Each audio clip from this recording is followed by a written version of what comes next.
Assalamualaikum warahmatullahi wabarakatuh. Halo anak-anak, kita belajar lagi ya seni budaya kelas 9 semester 1, masih di bab 1 ya. Kali ini kita akan belajar mengenai jenis lukisan berdasarkan teknik dan bahan yang digunakan. Yuk mari simak videonya ya anak-anak.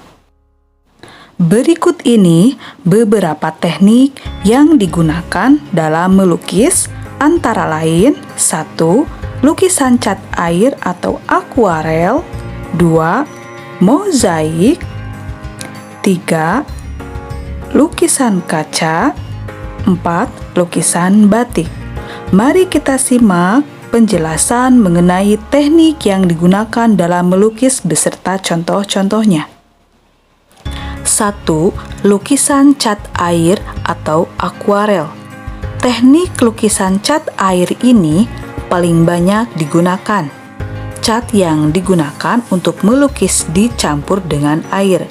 Lukisan cat air dengan sapuan warna tipis sehingga menghasilkan lukisan yang transparan pada kertas. Lukisan ini merupakan contoh dari lukisan cat air atau akuarel.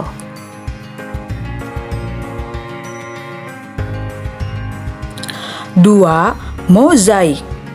Teknik mozaik adalah teknik menempelkan pecahan atau lempengan kaca yang berwarna-warni pada media lukisan, sehingga membentuk objek tertentu. Bahan yang bisa digunakan untuk teknik ini antara lain pecahan keramik, porselen, potongan kertas, atau bisa juga batu yang berwarna-warni. Mozaik yang memakai potongan-potongan kayu sebagai bahan lukisannya disebut intarsia. Berikut ini adalah contoh dari teknik mozaik. Kita perhatikan teknik mozaik dari contoh tersebut, tempelannya ada yang dari kulit telur, kertas, manik-manik, bebatuan, dan juga biji-bijian.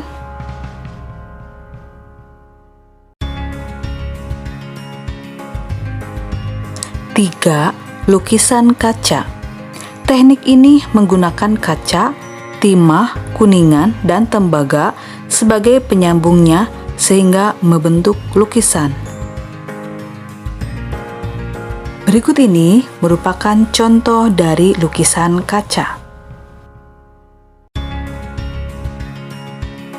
Teknik melukis kaca yang pertama adalah menggunakan outliner dan cat khusus kaca. Outliner selalu memiliki corong atau mulut yang panjang berbentuk seperti bentuk mulut lem uhu atau kastol. Mulut yang panjang tersebut berfungsi agar tempat keluarnya cat outline mudah diarahkan. Proses membuat outline atau garis harus dilakukan dengan cermat. Garis outline tidak boleh terputus karena bisa menyebabkan cat meluber keluar jika ada celah. Setelah dipastikan outliner menutup dengan baik, selanjutnya cat khusus kaca diteteskan dalam ruang di atas garis.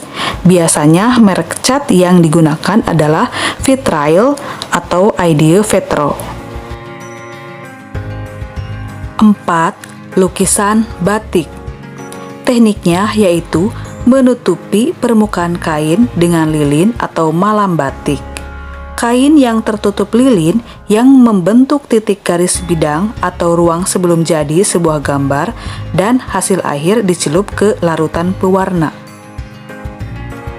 Nah anak-anak, ini merupakan contoh dari lukisan batik. Proses atau langkah melukis yaitu 1. Memunculkan gagasan atau ide. 2. Membuat sketsa. Sketsa adalah gambar awal yang akan dijadikan atau dibuat lukisan. 3. Menentukan media berkarya atau kita siapkan dulu bahan dan alatnya. 4. Menentukan teknik. 5. Mewarnai dan menyempurnakan lukisan, mewarnai sketsa, dengan goresan tipis pada objek pokok atau positif dan latar belakangnya atau negatif. Nah, anak-anak, setelah bahan dapat ditentukan, langkah selanjutnya adalah membuat sketsa gambar. Yang dimaksud sketsa gambar adalah gambar awal yang akan dibuat lukisan. Sketsa inilah yang nantinya diselesaikan menjadi sebuah lukisan yang sempurna. Kemudian, menyempurnakan lukisan, tahap melukis yang terakhir adalah menyempurnakan atau menyelesaikan sketsa yang telah dibuat, yaitu dengan cara mewarnai sketsa dengan goresan tipis pada objek pokok atau positif dan latar belakangnya atau negatif. 2.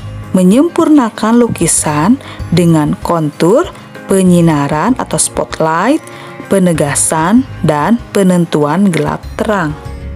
Berikut ini merupakan contoh cara pembuatan sketsa bunga sakura.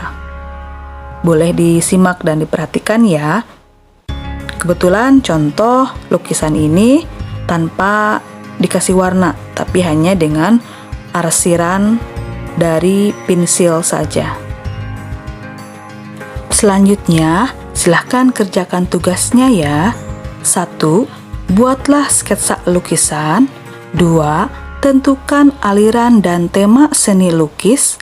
3. Sketsa lukisan digambar di buku gambar, bisa diwarnai atau hanya diarsir pensil saja. 4. Fotokan ketika kalian sedang membuat sketsa lukisan. 5. Hasilnya kirim ke grup mata pelajaran seni budaya. Selamat mengerjakan.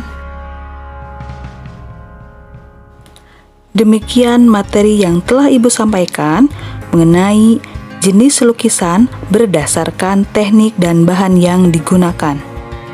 Semoga bermanfaat dan jangan lupa kerjakan tugasnya ya.